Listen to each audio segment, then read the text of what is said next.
আমাদের আম শুকাইবার সময় শুরু হয়ে গেল। দেখেন একটা পাওয়া গেছে, দুইটা পাওয়া গেছে। দেখেন ঝরঝরে পড়তেছে। আমি এখনো একটা পাই নাই, পেয়ে যাবো ইনশাল্লাহ। বাতাস জন ছুটে গেছে, ঝড় বৃষ্টি। দেখ দেশি আমগুলো কত মিষ্টি আম, না হাইলে আপনি বুঝতে পারবেন না যে কত মিষ্টি আম।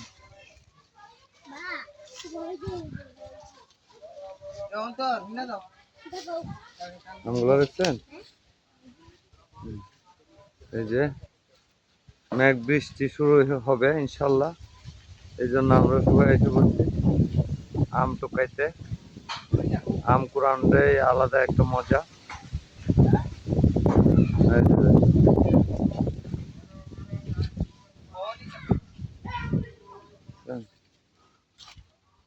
আম গাছগুলারও দেখাই, আম যে পড়তেছে আপনার নাহলে বুঝবেন না।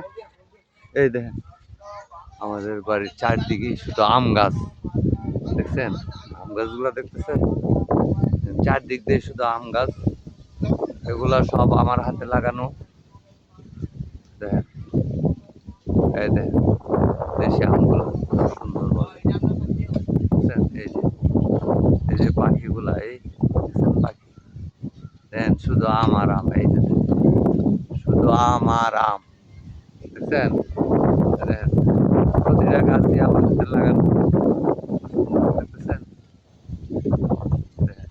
চারা গাছে কিছু আম আসছে, আর শিলা বৃষ্টি ধ্বংস করে ফেলছে, নাহলে মোটামুটি বেশ ভালো আমই ছিল।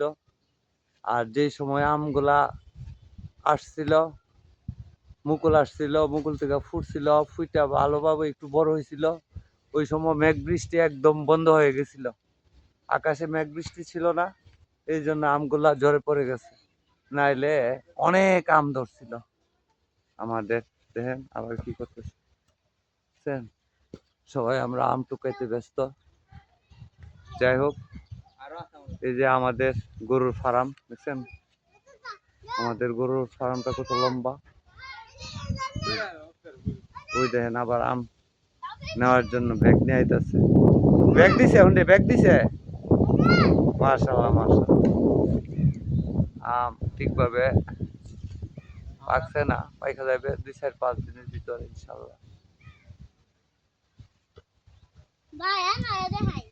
দেখাইতাছে। সবাই ভালো থাকবেন, সুস্থ থাকবেন, এই কামনা। দেখেন ছোট ছোট আমগুলো লাগাইতাছে।